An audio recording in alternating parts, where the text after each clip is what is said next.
Turning Point USA, we say that chapters change the world.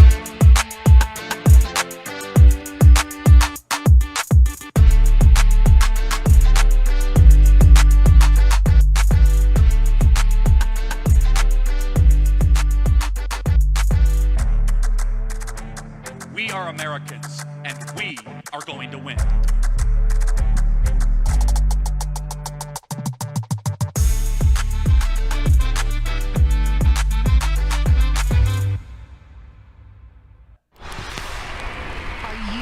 Pretty fed up? The old conservative movement can't come to the phone right now. The same lie is being fed to women today, that you must be like a man to be successful. Modern feminism is literally the worst deal ever. I want out. The left, they couldn't fill up 2,500 women in a room because they can't tell you what a woman is. It's true. Men built the world, but women raised it. We are the ones who have decided that the old way of doing things is dead. We are not the same conservative women anymore. I'm thrilled to be back with the young, proud, and energetic patriots of Turning Point. 5,000 young conservative students in a room together saying, I love America. I'm willing to do something about it.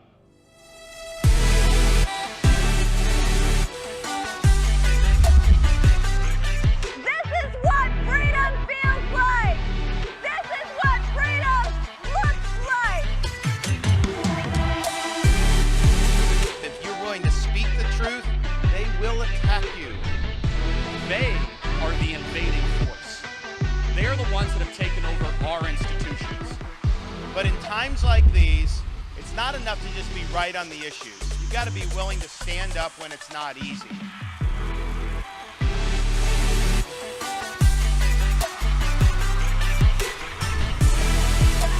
You are the generation that is going to stand up and save American freedom.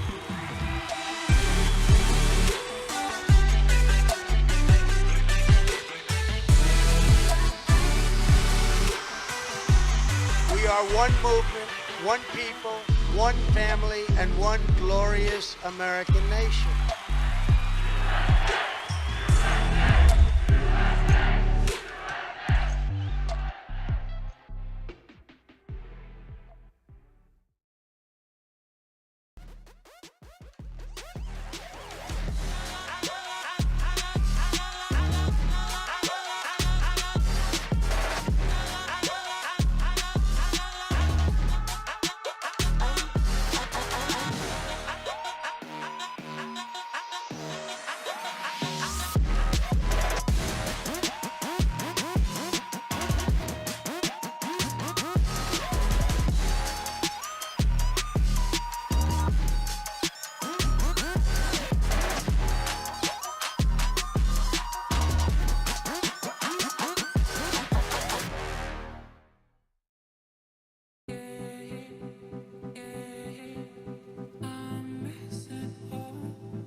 Good evening, everyone. My name is Keely Andre, and I am president of Turning Point's San Jose Activism Hub.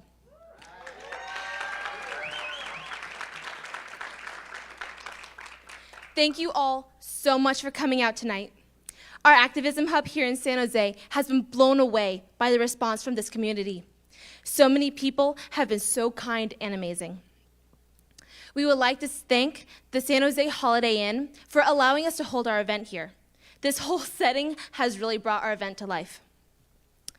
Our hub would like to thank Ms. Patricia Marty, Mr. Austin Erickson, and Ms. Riley Peterson to help us grow our chapter and plan this event. And a big thanks to all of the volunteers as well for coming out early and helping getting everything set up and pulled together.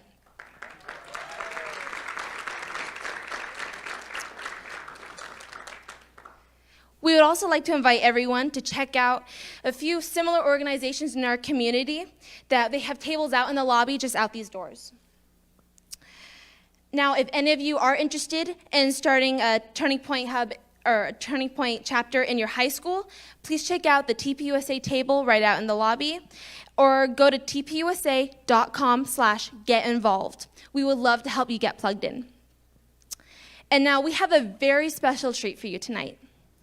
If all of you could take a look under your seats, we have a few lucky winners.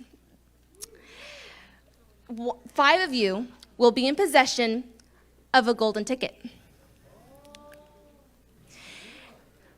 Now, this isn't just any golden ticket. This golden ticket is redeemable for free registration of your choice of our Young Women's Leadership Summit in Dallas, Texas this June, or our Student Action Summit in Florida this July. And now, this evening, I have the honor of introducing a man who joined Turning Point USA as a contributor after almost a decade of working with political campaigns around the country. In 2021, he moved from behind the scenes of the political consulting world to the host of Daily Caller Live with JOBOB. As a Turning Point contributor who is also a California native, his goal is to help bring a widely missing comedic element to the conservative movement that he hopes can attract Americans who fall into his favorite cultural category: conservatives who just don't know they're conservatives yet. In a moment, let's give a warm San Jose Bay Area welcome to JOBOB. Welcome to Turning Point USA's proudly hosted 2023 event, the Made in America Tour. Joining us on stage tonight, JOBOB. We need to acknowledge and celebrate reality in order to combat the normalization of the absurd. Never stop fighting for freedom, never stop fighting for truth, and never stop fighting for this country. Let's get this started. Now welcoming to the stage, JOBOB.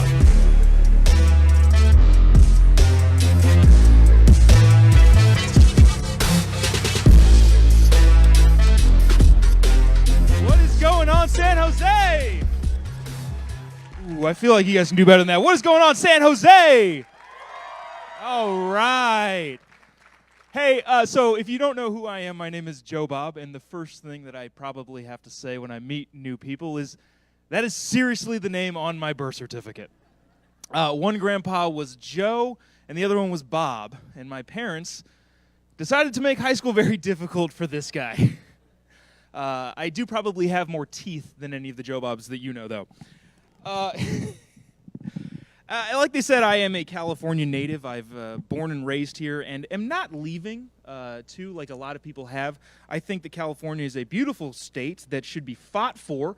You guys agree with that? Yeah. And because of that, I think the few and the brave that have stayed, need to figure out how to consolidate and try our best to take our state back. I actually do think it's possible, and I think it's going to be a concerted effort, but I think it's going to be possible to eventually flip this state to being a more logic-based state. Just a little bit about me. I'm not used to the whole cool big thing, and so there's not usually a person reading my bio before, so I have to usually do my bio. So I've been in politics for 10 years, about a decade now. I ran a gubernatorial race, probably most notably a guy named Travis Allen, if anybody remembers him. We ran against Governor King Gavin Newsom in 2018. That wasn't the result we liked, but I learned a lot being a political consultant and how to talk to people and how to express ideas in the most effective way possible. And then about 2 years ago, I decided, hey, I'm going to try this on-camera thing, and it's been going decently well. I now host a show on the Daily Caller Network. Anybody heard of the Daily Caller? Daily Caller, for those of you who don't know, is founded by a little-known journalist by the name of Tucker Carlson. Oh, so you've heard of him? Good. So yeah, that's what I've been doing now, and I think my entire goal in this whole movement has been to simplify the argument. Being a conservative comes with, unfortunately, a lot of nuance. It's not as easy as the nice-sounding slogans like "build schools, not prisons," and a bunch of the other dumb stuff that you hear. Being a conservative comes with the need to have to explain stuff, and from my world, if you're explaining, you're losing. And I think a big component that was missing from the conservative movement was being able to simplify things down as concisely as possible to make it as easily digestible as possible for anybody who might be interested in politics. Does that sound like a task worth doing? So that's what I try to do. I'm going to tell you where my political philosophy and everything comes from. And feel free to use this if you find it easy to comprehend, something like that. Everything I think about politically comes from this thought. The government is bad at doing things, and therefore should do less things. Now, I know this is a very difficult concept to comprehend sometimes, so being in California, would love to extrapolate on that a little bit. The first part, the government is bad at doing things. Anybody drive around on the roads here in this godforsaken state? I also live here. I live in Southern California, but about every 15 feet I hit a pothole and have to get my car tires realigned every 6 months. Anybody else feel that? The roads are terrible. They're falling apart. And also, lucky us, we get to pay among the highest gas tax in the country in order to rebuild the roads that constantly suck. The government is bad at doing things. Anybody heard of the bullet train? I'm seeing some of you here are old enough to have voted for or against the measure that funded $10 billion to the California bullet train. And I am excited and happy to announce that it is now a $200 billion train that is at regular speed. My professional estimate would be that it will never actually get finished. But it continues to be a money hole that the government continues to sink our taxpayer dollars into. The government is bad at doing things. Water storage. Since I have lived in California, which is my entire life, I have been hearing about droughts. You need to water your grass every third Thursday of every month that ends in January. You're never allowed to water your lawn in California. And I, of course, like all of you law-abiding citizens, take 15-second showers. Because that's, of course, the best thing that you can do for the state. Anybody want to venture a guess how long it's been since California has built a dam or any significant water storage? 50's close. It's just under 50, I think. You also could be right. It could be early 70s is the last time we built a significant amount of water storage. I don't know if you guys have all been experiencing this, but it has rained a lot this winter. If you have been witnessing the rain, you know that we've probably not kept any of that water. Hundreds of billions of gallons of water have seeped into the oceans because we haven't built a dam in 40-plus years. The Site Dam, which is a project that has been in the works for 40 years, is still yet to be built in the Sacramento area. On January 9th alone in Los Angeles, an estimated 18 billion gallons of water went into the ocean from the Los Angeles River. Now, to put that in perspective, that's about 10% of the water that Angelinos would have needed for the entire year in one day, not stored because we can't build water storage. The government is bad at doing things. Now, even more than that, there are things that we are the best in the world at. I have tremendous amount of respect and admiration for the men and women who've served in our country, yes?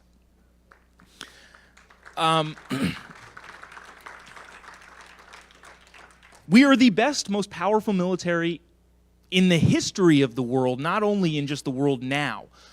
Having said that, I think there are many active duty military members and veterans who think there is a lot of room for improvement. The VA can definitely improve in taking care of our brave men and women, among many organizational components within the military. So even the things that we are the best in the world at are not where they could be. The government is bad at doing things. To juxtapose this, I want to point you to the private sector. Anybody know, from a record standpoint, who was the worst team in the NFL this year? The Chicago Bears. 3-14, they were god-awful. If you're a Chicago Bears fan, you probably are more concerned about communism than you are your football team. But it's been rough sledding for Chicago fans. Anyone want to venture a guess how much revenue the Chicago Bears, the worst team in the NFL, brought in? Yell it out, somebody. Close. A little bit, well, not really all that close. $520 million. Twice that. So what I'm saying is the worst performing team in the private sector still is substantially better than the government at doing things. So that takes care of that first part of that statement. The government is bad at doing things, which brings us to the next part of the statement of they should do less things. I feel like this one is pretty self-explanatory. I think that I have a pretty good eye when it comes to decorating the house. My wife is substantially better at decorating the house than I am. I really want to do it, but guess what? In our marriage, my wife does all of it because if you're bad at something, you should do it less. Amen? So what happens when you have a big, overpowering government that is bad at doing things, yet continues to gain more and more power? You have a lot of problems. Now, I've been so excited to talk in California just in general because I have some gripes to pick with the current California government. And rather than go down a bunch of little rabbit holes in the state of California, I want to zero in on a specific thing, even though there's a ton of things we can talk about, a specific thing that I feel like should hit close to home for pretty much everybody who lives in the great state of California. What gas company do you guys have here? Is it PG&E? Okay. You all have PG&E up here? We have a different monopoly in Southern California. But PG&E is the Pacific Gas and Electric Company. So, okay, I haven't given this speech before, so I'm kind of fumbling over my notes here. So PG&E, I want to explain what they have done in the last decade. In 2010, the San Bruno gas explosion. Anybody remember that? The 2010 San Bruno gas explosion, 8 people died when a large P&G gas pipe exploded in San Bruno neighborhoods around dinner time on March 9th, September 2010. In 2015, the Butte fire. Remember that one? These are all national stories, by the way. 2 people died in the Calaveras County when the Butte fire swept through, sparked by a tree struck by a PG&E power line in a downed neighborhood of Amador County. Destroyed about 800 buildings. October of 2017, the October wildfires. 22 people died in wildfires sparked by PG&E power lines across Northern California in windstorms that began in October of 2017. In 2018, this is the biggest one yet, the Camp Fire. 85 people died in California's deadliest wildfire, which started with an old torn-down hook broke from a PG&E high-voltage power tower during a windstorm. The Dixie Fire was next in 2021. Similar destruction, but I'm focusing in on a piece in a moment in time in 2019. So PG&E has had some big issues. If you're not familiar with PG&E, they are a government-regulated monopoly, which means that they're the only company, the only entity that provides power to a huge swath of the state, and therefore are regulated by the California Public Utilities Commission. All right, is this making sense? This is going to get a little numbersy, so pardon if it starts to get a little weird. Somebody let me know, and I'll try to explain it a little bit more. Here's something that I think a lot of people don't know. Maybe people in this room know, but I think this needs to be wider spread in terms of knowledge. Pacific Gas and Electric, for the mayoral inaugural ball for the then San Francisco Mayor Gavin Newsom, contributed $25,000. For a San Francisco ballot initiative that the then mayor of San Francisco, Gavin Newsom, was in support of, they contributed another $25,000. PG&E employees have spent about $70,000 in all of Governor Newsom's campaigns. And as a company, Pacific Gas and Electric has spent $227,000 on political campaigns for the Governor King Dictator of California. Now, here's what's interesting about this. The Pacific Gas and Electric Company is regulated by the California Public Utilities Commission. Anybody want to venture to guess who appoints the commissioners on the California Public Utilities Commission? It's the governor. I wonder if there is a vested interest in them giving him all of that donation money. Now, to make things even more interesting and weird and totalitarian and corrupt, between 2018, the charitable arm of the Pacific Gas and Electric Committee was looking for the best charity to give their money to. Can anybody name some good charities out there? Yell them out. What are some good charities that you want to give to? Make-A-Wish is a good one. Red Cross is another good one. There's a lot of veterans charities. Fisher House is out there. Wounded Warrior Foundation. Well, some of how they spend. What's up? Yeah, there are so many great nonprofits that the charitable arm of PG&E could give their money to. They decided instead, through 2011 to 2018, that the philanthropic arm would give $358,000 to the Representation Project, a nonprofit headed by Jennifer Seibel Newsom. It honestly was the best charity that they could give their money to. That's what I can deduct from that. In addition to that, the PG&E Corporation Foundation also gave $10,000 to Plumpjack Foundation, a charity led by Hillary Newsom, Gavin's sister. Are you guys seeing a pattern here? Throughout the course of his political career, PG&E has given more than $700,000 to the current governor of California.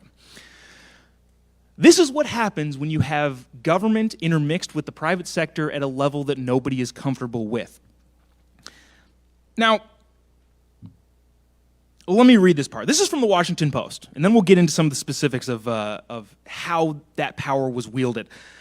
California Governor Gavin Newsom has accused his state's largest utility company for mismanaging funds that he said should have been used to upgrade the electrical grid for the system. Now, what he's saying, and what he has said multiple times, is PG&E, you guys are terrible. You should have taken care of all of this stuff. But as a government-regulated monopoly, every single thing that the Pacific Gas and Electric Company does needs to be approved by the commission that he appoints. So who is he really pointing the finger at?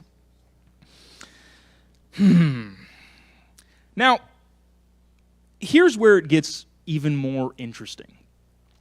The Pacific Gas and Electric Company as we listed before, is responsible for a ton of death and destruction. And it's all terrible and it's all sad. And of course, you have the obligation to make amends financially with the people that you've hurt. And they are doing that to a certain extent. But here's the issue with what's going on at the government level involvement with PG&E. In 2020, PG&E pled guilty to 84 counts of felony manslaughter for all of the people that were killed in the Camp Fire. We're going to hone in on the Camp Fire for a second. And like I mentioned, the PG&E has to pay for them, but what is the actual penalty? A U.S. District Court Judge, William Alsup, gave a 13-page ruling, and he totally nuked PG&E. He said that this company has been negligent, they have not met expectations, and they need to be punished in some way, shape, or form. He wrote that PG&E has cheated on maintenance and gave advice to California leaders to fine them money that they need to pay as a penalty to hopefully not have them do this again. In other words, under the supervision of the California Public Utilities Commission, PG&E didn't do any of the things that they were supposed to do, and therefore should be punished for it. Yeah, right? That sounds like a pretty good, I don't know, not solution, but they should be punished for that. In 2020, a press release from the California Public Utilities Commission said that PG&E was then issued the biggest penalty ever, $1.9 billion. Does that sound okay? I think that sounds fine. $1.9 billion as a fine. You're ahead of me. Here's the problem. The money that they were paid to the fine didn't benefit any of us, other than PG&E had that money allocated to rebuilding all of the infrastructure and fixing all the maintenance that they neglected to do in the first place. So in what way is that a penalty? One piece of good news is that the Public Utilities Commission did levy a $200 million fine against PG&E. All right, that's at least good. It's just a fine, and it's not going to their infrastructure. It's going to be put into the state general fund, right? Is that? I know it's not everything, but at least it's something, right? $200 million. How much money did they give Gavin and his wife? Anybody remember? $700,000. You think it's about time to call in a favor? Of that $200 million fine that doesn't make up for the destruction, but at least is something, in May of 2020, the California Public Utilities Commission voted unanimously 5-0 to permanently waive the PG&E obligation to pay the $200 million fine. Who appoints those commissioners again? Where did that money go again? I'm having trouble remembering. The bottom line here is, and I know we can go off in a ton of different directions about how California has mismanaged things, but this one particular instance, in my mind, is pretty dang clear as day that there is a lot of corruption going on and nobody's paying any attention to it. Especially this week with the indictments out of New York. I want to read a Ronald Reagan quote. This is from the president in the 80s. Freedom is never more than one generation away from extinction. We didn't pass it to our children in our bloodstreams. It must be fought for, protected, and handed on for them to do the same. Yes or yes? However, if we continue to not be engaged with the local governance that is dictated upon us, nothing is ever going to change. That's why I think these events are super important. I was on tour with Charlie and Candace for the last month, and the biggest thing that they were talking about is becoming engaged where you are. There's a lot of different ways you can do that. You don't have to be the type of person that goes and posts on social media. You don't have to go on, I don't know, TV and talk about stuff. I'm not even sure if I like doing that stuff as of right now. But you don't have to do all that stuff. There's plenty of ways for people to get engaged. If you want more specific ways, I'm sure you can talk to the TPUSA chapters in the back, and they can give you a lot of different directions to go to. But it starts on how we talk to people about it. I'll kind of close, I guess, with this. How we talk about this stuff matters. There is a lot of, on my side of things, a lot of anger. And that anger is definitely justified in a lot of ways. But by a show of hands, can anybody remember the time they changed their mind because they were called an idiot enough times on Instagram? Yeah? The way in which we talk about this sort of stuff matters. First thing I would say is if you're talking about politics and governance of anything of that nature, try as best you can to not degrade people, especially on a personal level. Like I said, I don't think anybody has been convinced of a logical policy idea because somebody called them ridiculous and dumb on the internet. As much as you can, on a personal level, try not to degrade anybody's opinion. Sometimes people are just wrong because they don't know any better. And instead of putting them down, I like to bring up a bunch of the different things that are going on and hopefully convince them in that way. 2, always ask questions. These conversations are coming up more and more and more and more. I was talking at an event on a Saturday at a church, and my biggest thing was, who are all you people showing up on a Saturday to talk about politics? There was like 3,000 people there. But what that shows is that it's becoming more and more predominant in our culture to be talking about politics. And so when you're doing that, don't degrade people and try to ask as many questions as possible. The last thing, and this is the most difficult thing to do, be prepared. I've been wanting to talk about this Governor Gavin Newsom, Pacific Gas and Electric story for like 4 years now, and I haven't had the opportunity to do it, so this is really exciting for me. But at the end of the day, you have to know what's going on. I had to know that was going on for finally when I get the opportunity to talk in California, I get to hopefully eviscerate Gavin rhetorically. So you have to be prepared. And the best way you can do that, too, is just be involved constantly at the local level. You can watch various shows, who knows. You can watch The Charlie Kirk Show, hashtag Charlie Kirk Show, and a plug his show here. You can listen to my show on the Daily Caller. You don't have to do any of those things, obviously, but being prepared in whatever way that you see fit is the best way to fight back and have those conversations that you will be having eventually. That's kind of the genesis of what I wanted to talk about today. One, I just was really excited to talk about Gavin's stupid, dumb thing. I'm supposed to call him Governor Gavin Newsom, but I never do in real life. Governor Gavin, I was excited to talk about that. But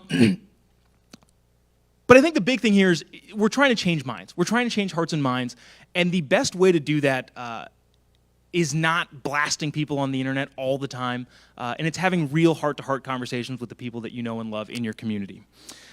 So with that, I guess we can do some question and answer stuff, some Q&A. I don't think there's anybody here that disagrees. Anybody like fervently disagree with everything I said? Which more power to you if you came. I am not Candace or Charlie and command 1,000 protesters at these sorts of things. Thankfully, by the way, did you guys see the Davis video? Okay. So hold on. That was my video. Like, it was from my camera. I had my phone out there getting way too close to these nut jobs. And I feel like a lot of people didn't know that. I don't know. I went on every TV show in America and talked about it the next day, and nobody realized, oh, that was like you actually there? You're insane. Why were you that close? And I said, I don't know. Anyways, bottom line here is I don't think we have any detractors. If anybody does have any questions about how to have these conversations, what we're talking about, Austin's got a microphone over there, and we can have a conversation. If you have any, questions about anything that's in your school area that somebody is, an argument that you can't quite figure out how to crack, I am not Charlie. Charlie's fantastic at these things, but I'll try my best. So yeah, with that, I'd love to open it up to Q&As. Thanks, guys, for listening to my spiel. Yeah. Cool.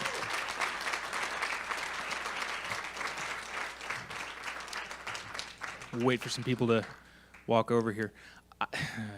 I'm trying to decide if I want to tell this other story well in the 30 seconds that we have.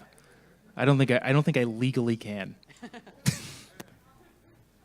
Maybe if we have time at the end, I'll tell you how I got into politics, because that's usually a funny story. I'm also a stand-up comedian, so it's been a really interesting transition trying to blur the lines between stand-up comedy and speeches.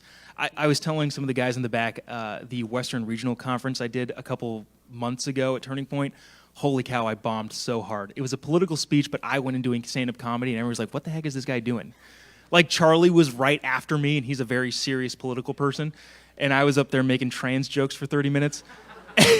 And people were just very confused. So anyways, what's up, man?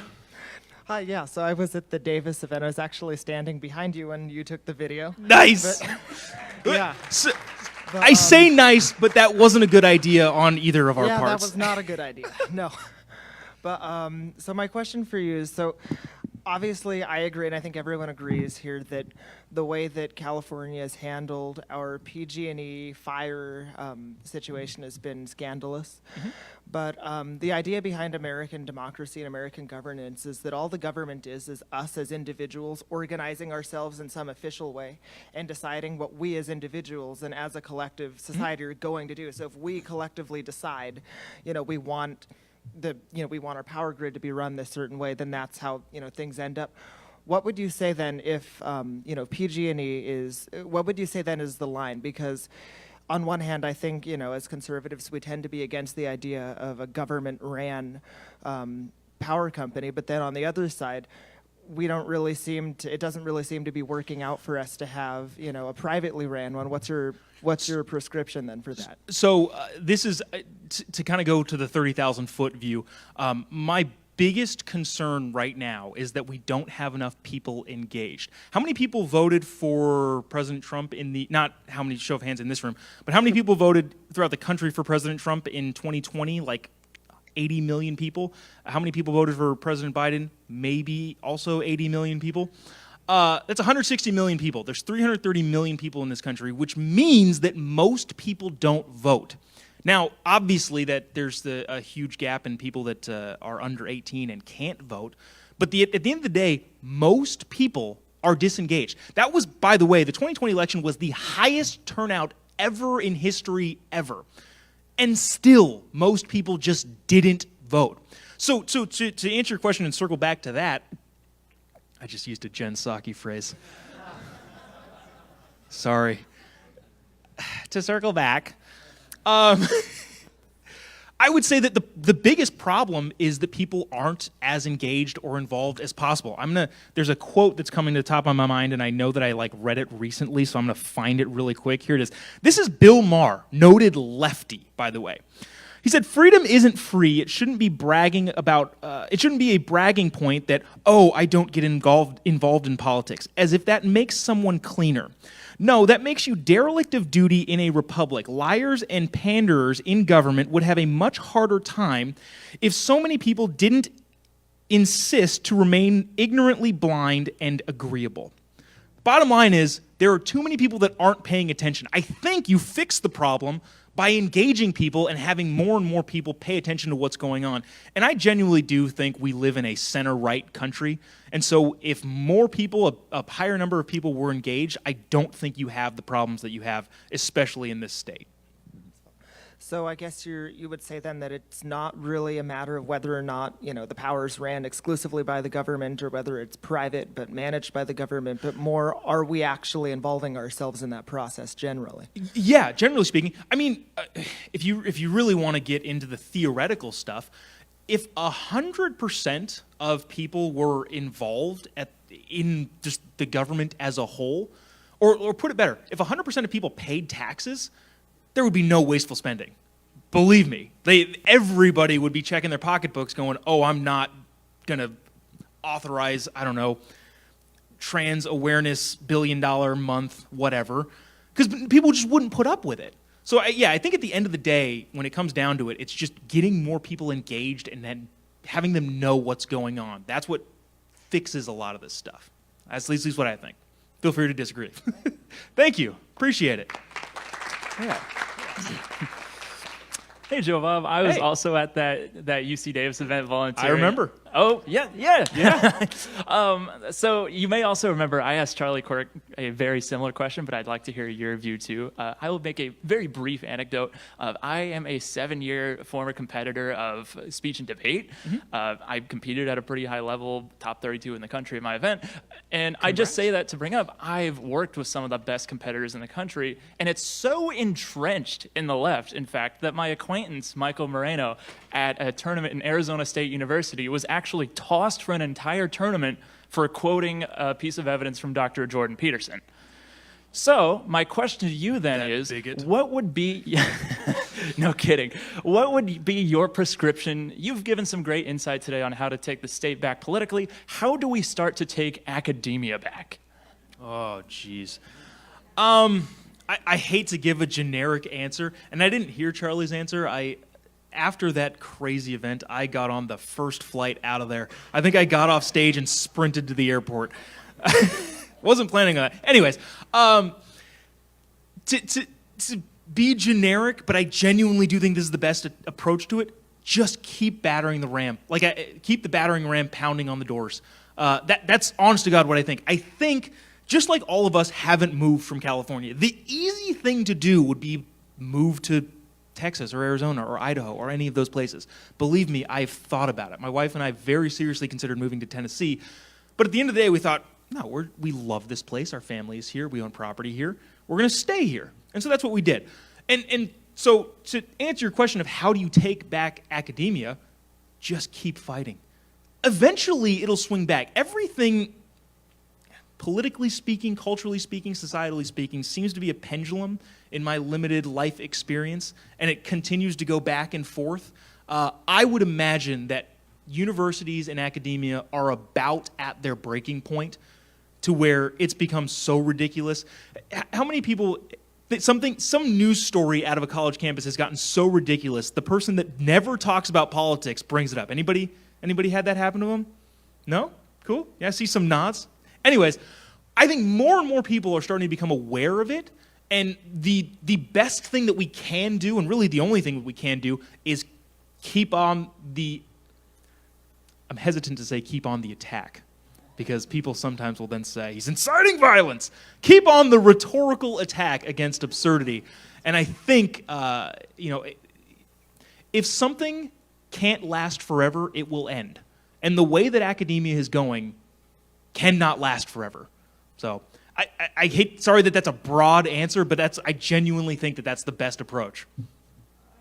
Yeah, one quick thing. Yeah. As someone who in the future, I'm planning to be a social sciences teacher. So we'll keep up that fight here in California public schools as long as we can, but no promises. Yeah. Thanks, Austin. So I was not at UC Davis, but I do have a question. It's a bit off topic though. Yeah. Do you think that everyone should be allowed to have a weapon, like own a weapon? Broad strokes, yes. If for some reason you are very, very clearly convicted of a lot of crimes, including killing other people, then I'm willing to have that conversation. But in terms of being armed, I will tell you that I'm much more comfortable in a room knowing that there are people with arms on them than not, if that makes sense. So to broadly answer your question, yes, I believe the Second Amendment ensures the right for everybody to carry arms. But in very, very rare circumstances, I'm at least willing to have the conversation. And maybe that doesn't align necessarily with a lot of other people, but that's just my thought on it. I think there are things that you can do to effectively lose your ability to participate as a normal person in society. Okay, cool. That's cool. Thank you. Yeah. Mine is a conversationalist type of question. Yeah. So what do you think about the vocabulary often used for the left, like Antifa? Dude.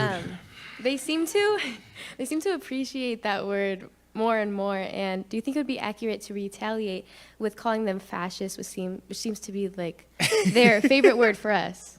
Okay. This is one of my biggest pet peeves. Okay, so I came out of running political campaigns, which running political campaigns generally means marketing and messaging. That's what a political campaign is at its core. The thing that annoyed me the most is how good lefties are at hijacking language. They are phenomenal at it. And it doesn't help us to ignore the fact that they're very, very good at that. What is a dreamer? Seriously, but everybody, including Fox News and a lot of conservative news channels, use that word. So in terms of the language that we use, I would love to compete at the same level that they're competing at. The fascist one is always my favorite. It's very funny. Charlie talks about this quite a bit. He said, so we have a Q&A at these events, and if you disagree, you get to go to the front of the line. That's the opposite of fascism. But for some reason, not only is he would be a very bad fascist if that were the case. But yeah, I would love to get something like that going. The Antifa mobs who don't like hearing people talk of ideas they don't agree with, yeah, that is what fascism is.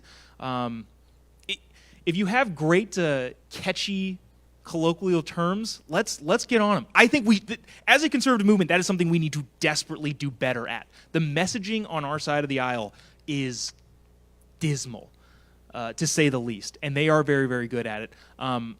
In terms of advice, I would say don't use their language, don't use their words. I don't know if that was part of your question, but as much as you can, try not to fall into the trap of using the words that they deem appropriate for any given topic. Yeah. Thank you. Yeah, thanks.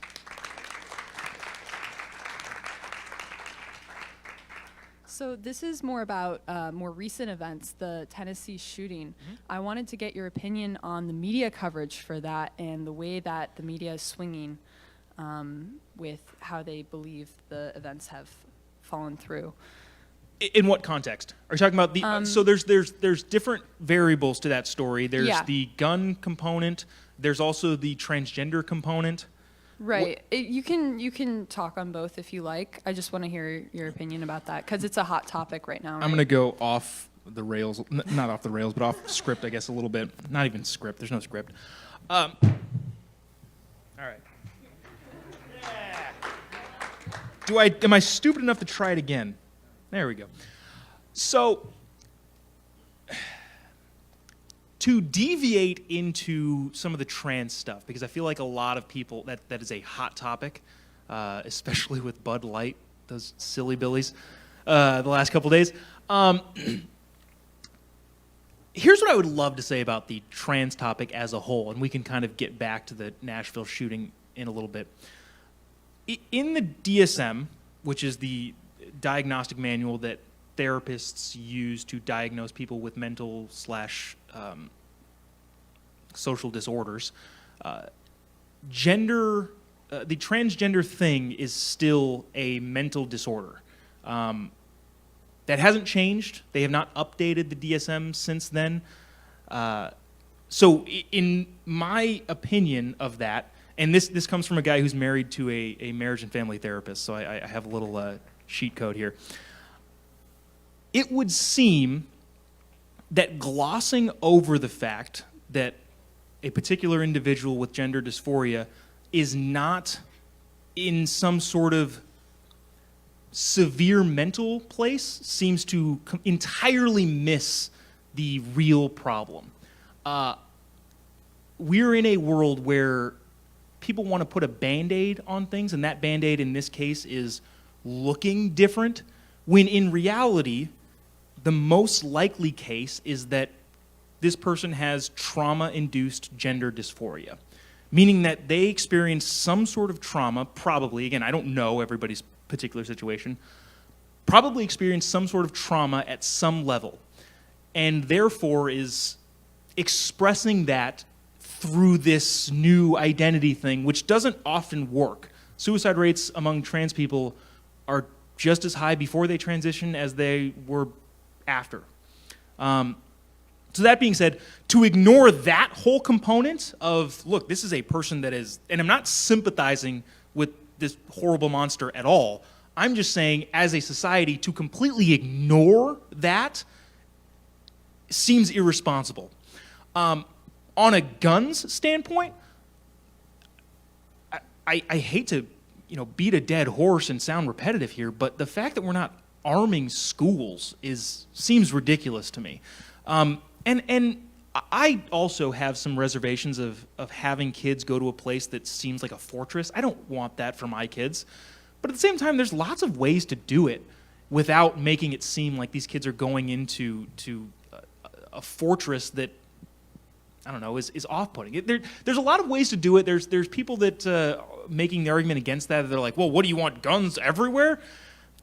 Kinda, as long as they're in the hands of responsible adults. There was a bunch of Instagram posts about like, hey, here's a budget. Here's what the federal government would need to pay to hire veterans to protect schools. So those two components, the trans thing is a whole thing in and of itself, and I feel like ignoring the deep-rooted issues of people that have that is a problem. And also on the gun standpoint, like I hate to, I'm not even really making light of that situation, but I hate to make it as easy as that, but it just seems like the obvious answer. So, well, yeah. Thank you. Cool, thanks. Sorry, I went on a little rambly on that one. The trans thing really bugs me.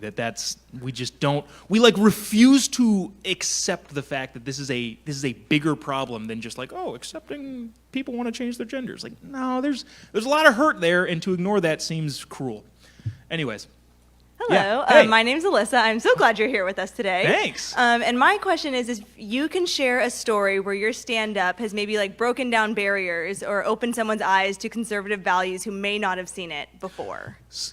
Yeah, there's this comedian named Kayvon. He's also, I think he's a Turning Point ambassador. He's great. I love that guy. But he isn't expressly political in his stand-up. He's very, very good at weaving it in and out. And so what I mean is he gets to do all of the comedy clubs. I am not super welcome in the comedy clubs. I have to go to different venues, and we do like a whole private thing outside of the comedy club circuit. Anyways, that being said, I've gone and opened for Kayvon a couple times at like the Improv or the Comedy Store, and it's been super, super fun. But I try not to be super political at those things. And I watch him try not to be super political at those things and just kind of throw jabs in. And what I think that does is there are truths that are just true and they're just funny that everybody can acknowledge are true. But if that's your only thing that you're doing, people are just going to roll their eyes if they don't agree with you. But in those particular situations, in those audiences that aren't expressly political, there have been several times that you see people's minds working, going, oh, I know that's true. I don't think I agree with the policy that they're pushing, but I know that that particular thing is true. And I think kind of chipping away at people hit by hit is the way that you inevitably change the culture in society. Should I tell one of those jokes? I don't. Maybe we'll do that. Maybe we'll do that in clubs. Like I feel. Yeah. Well, thanks. Yeah. I think that's. I've had several experiences of like that where you see people's minds working, but not barraging them with a lot of political stuff. So, I don't know. Hopefully that continues. Thank you. Thanks. Yeah.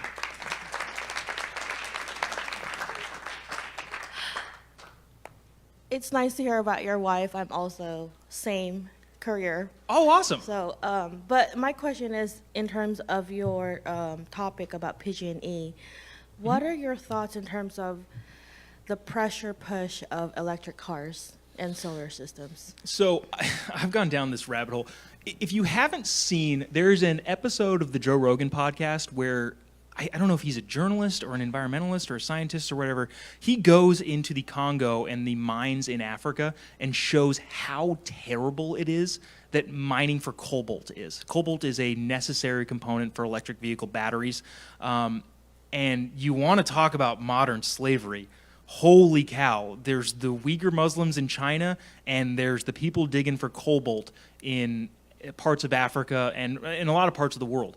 So that being said, I don't know if that really answers anything other than this whole idea that electric vehicles make everything better and the climate more green. It is ridiculous. There was I think it was North Carolina. There was a electric car plant. Like, we have new electric car chargers, and then somebody asked, well, what powers the building? Because you can have electric car chargers, but what really matters is what powers the building. And then the electric car lady didn't know, and then they asked the plant manager or the lot manager, hey, what powers this building? He says, oh, it's about 95% coal, which is the opposite of what the environmentalists want to hear. So at the end of the day, honestly, I don't care. If you want to drive an electric car, fine. I was so close to buying a Tesla like 2 or 3 weeks ago and didn't. But I don't care if you do. But let's also not pretend that you're doing anything better for the climate or the world or society as a whole. You just look cooler and the car goes faster. They are really cool cars. But at the end of the day, you're not any better, especially from a climate perspective, than anybody else, in my opinion. Yeah. One Yeah, more question. You guys don't need to clap for me. Wasn't So, that impressive of an answer. I had this discussion with a lot of one of my colleague. Yeah. The issue about Silicon Valley banks. Yeah, what about it? I'm just curious around that, like the idea of it and why is it happening? Why it's happening is complicated. Probably won't get into the complexities of how a bank fails. They were over-leveraged on bonds, to my understanding. But what it seemed like is a bunch of rich people gambled with money, and if they would have won, they would have reaped all of the benefits. And if they lost, we would have covered all of the losses as the taxpayer. I don't know how different that situation is from that in the 2008 housing crisis. I am a big proponent of no bailouts. I don't know if this is the appropriate venue to go into why. Well, the bottom line is the FDIC insures you for what? Up to $250,000. People know that. These are I don't want to say necessarily smartest people in the world. These are very, very high Q individuals who have tech companies, who have a lot of money that are banking at Silicon Valley Bank. And those people are not too dumb to know the rules when it comes to banking.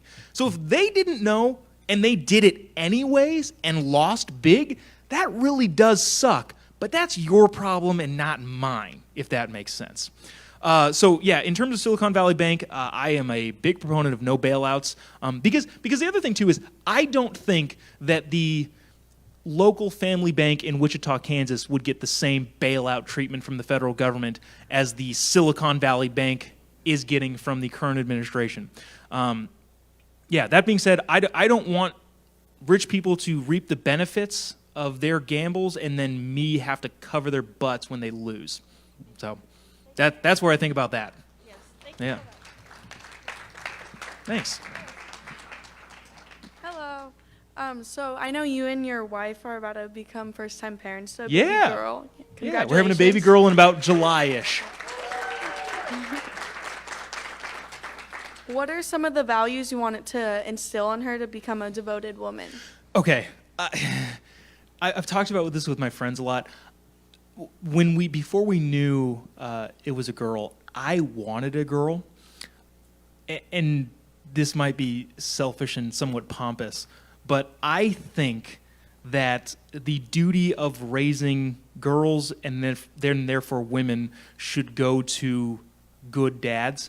I hope to be a good dad. I don't actually, I'm going to try my best, but I hope to be a good dad. But the reason for that is I think raising good women are more important to society than men. They're not more important to society. Women, I believe, are the conscience of the culture. Men do a lot of things that women can't do, and women do a lot of things that men can't do. But one of the things that men don't do well is self-regulate, for lack of a better term. I've noticed within my own marriage and all of the women that are near and dear to me that they are the guardrails and the people that are able to pull me back in when I get a little bit crazy. And I don't think that's uncommon for men. So I think raising strong women who know what it is that they're doing in this world is super important, not only to them, but to the society as a whole. Because I genuinely do believe women are the conscience of the culture.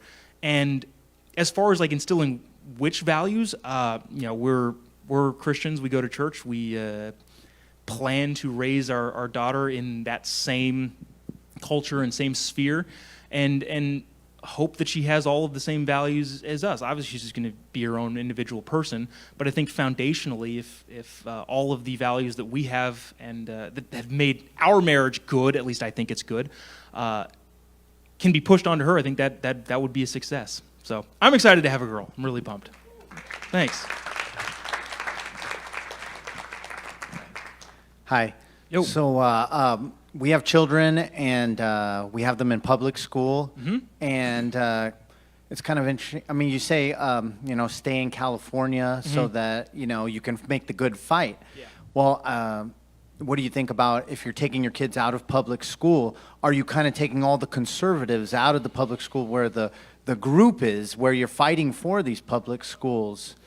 Is it, are you leaving? Because, like, my child will not have many conservative friends at school when they have a trans walkout day, and he's staying by himself, or if he's staying with people who have similar views, or they have a Turning Point USA club, because there's conservatives there. I'm just kind of thinking, I'm in between this place, taking him from his friends, and, there's a lot of different views, and, how do I not push them?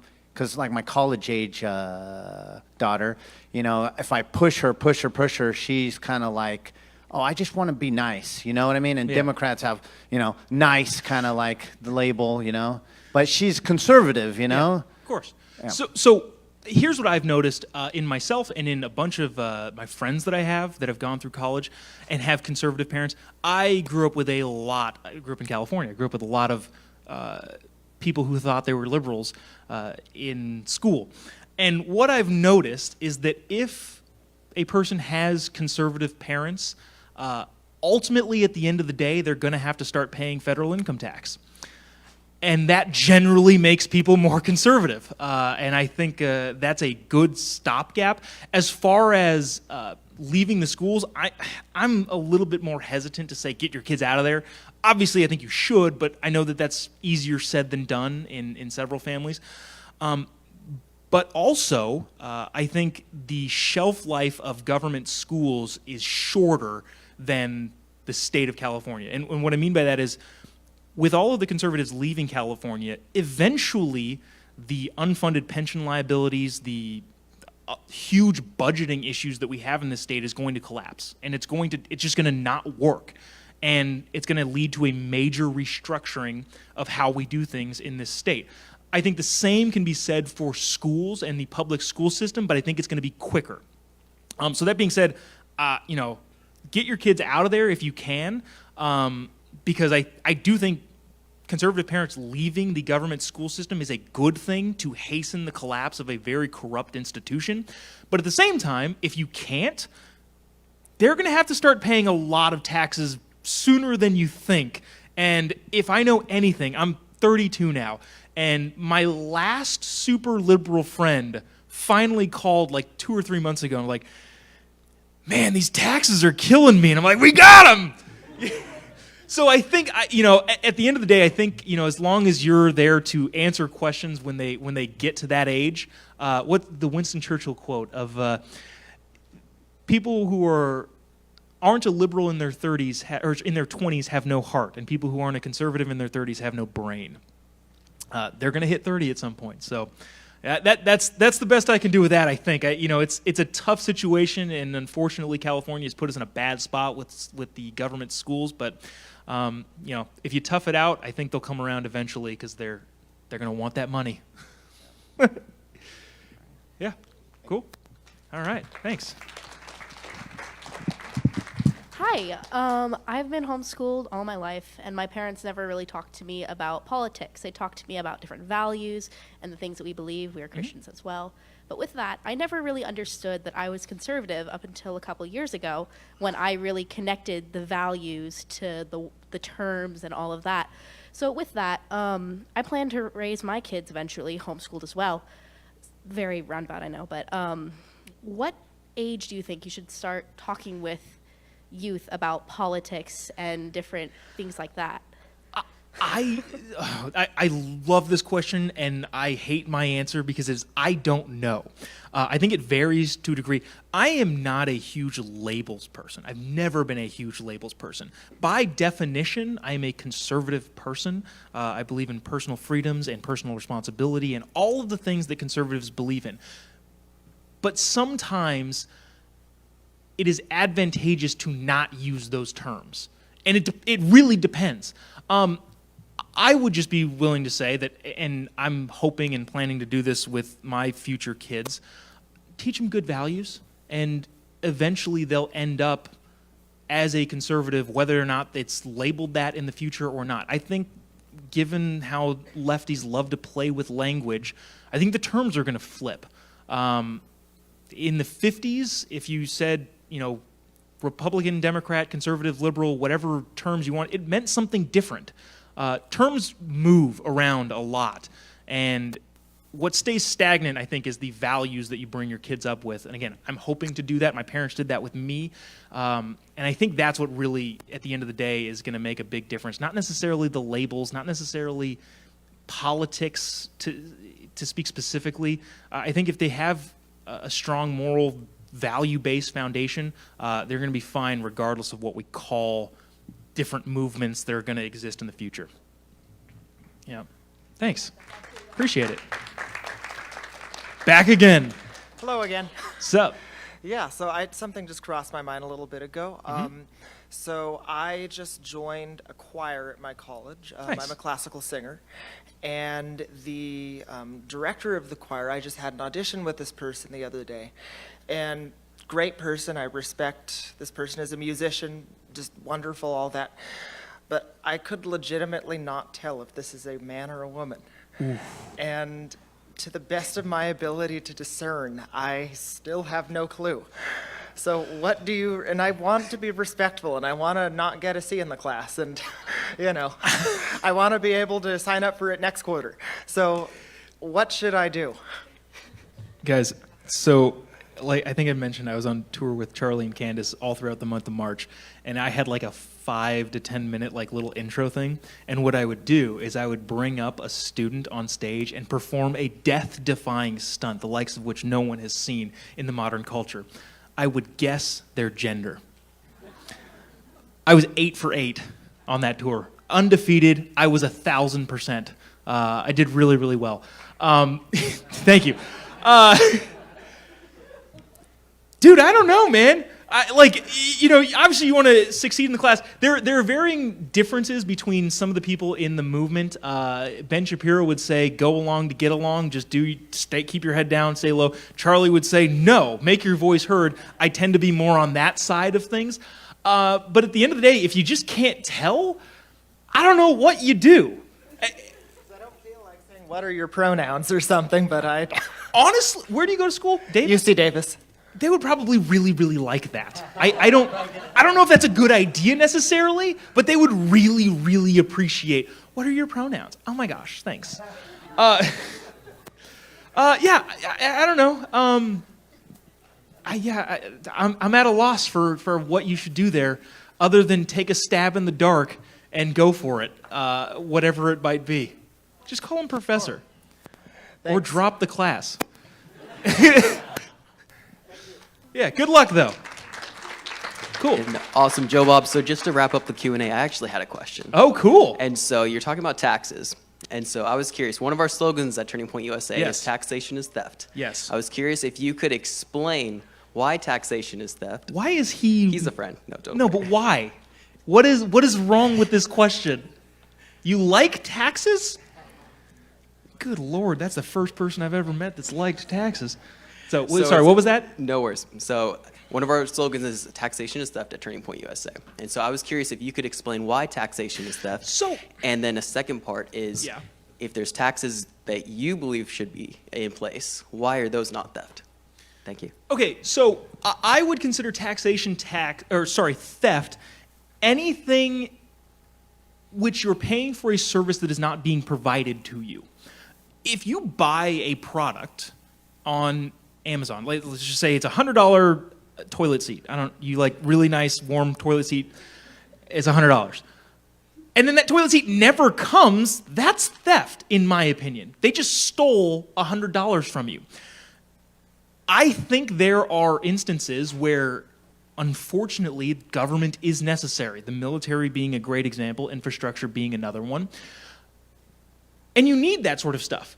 But if you're paying an absorbent amount of your money for a product which the government is said to provide, and that product is not being delivered to you in an efficient or good manner at all, I would think that is theft. So I guess I would say that not all taxes, in my view, are theft necessarily, but it's when you are paying your money by obligation and under threat of imprisonment to an entity that is promising something and doesn't deliver, that would be theft to me. Look, if in a world, I'm just hypothetically entirely, in a world where there was zero government waste at all at any point and nobody took advantage of the system, well, then communism works. And if that's the case, sweet. Unfortunately, that goes against all of human nature and would never actually happen. So to say that taxation is entirely theft, I would say is, that's kind of a difficult thing to assert, especially when there are necessary things that the government does and needs to do. But anything else short of that, I have no idea why I pay 50% of my income to either the state or the federal government. I drive on the roads. Is that worth 50% of my income? No. So that to me is theft. It's kind of a blurred line, but at the end of the day, if you're paying for a good or a service and you're not getting that good or service, that would be theft in my opinion. Thank you. Is that why you rolled your eyes? Well, cool, guys. Thanks so much. I'm going to tell a really quick story. This is kind of a stand-up bit, but also it's just a funny story about how I got into politics. It shouldn't take any more than like 2 minutes. I was a photographer for a very long time. I like taking pictures. I still like taking pictures. I got a call from a guy who I knew that worked in politics that said, hey, can you be in Orange County in 30 minutes? I need a photographer. I thought about it. I didn't have anything else going on because I was a photographer. I was basically unemployed. So I said, yes, I'll go to Orange County, and I got there in time. He said, put on a suit and text me your social security number. And then he hung up the phone. So I texted him my social security number. I needed the money. And I put on the only suit that I owned, and I drove down to Orange County, and I parked in the place where he told me to park, and he drove up in a golf cart. And I said, dude, what are we doing here? Why are we here? Why did you need my social security number? He said, I had a cancellation from a photographer, and I need you to take VIP photos with all of our VIP guests and the President of the United States of America. True story. That's why he needed my social security number, because he needed to clear it through Secret Service. He leads me down this path. I get introduced to a Secret Service guy named Stan. Stan walks me into this room. He kind of points things out. He says, all right, so I need you to stand right here. The VIPs are all going to enter through here. The president is going to come through this door, and you're going to take their photos. The VIPs are going to leave. The president is going to leave, and I need you to wait right here. I was like, okay, that sounds like a good plan. And a couple minutes later, President Trump walks into the room. Mind you, an hour ago, I was sitting on my couch in my underwear trying to decide if I wanted to have my third bag of Doritos. And now I am in a room with the leader of the free world. Kind of a big deal. It went by like that. He was super, super nice to me, by the way. I feel like we had like a lot of like moments together. Because every single person that takes a photo with the president, whether it's President Trump or literally any other president, tries to make like some snippy joke to them. And there were like a couple times where we would lock eyes and be like, yeah, it was a dumb joke. And it was fun. And so all of the VIPs leave, President Trump leaves, and I'm sitting in this room going, what in the world just happened? And my first thought was, I need to call my wife. Because at this point, I hadn't told anybody. This was all so sudden and so just a drastic turn of events. I hadn't told anybody. So I pick up the phone and I call my wife. And I say, babe, you are never going to believe what just happened. She was like, what? What just happened? And I say, I just shot the President of the United States of America.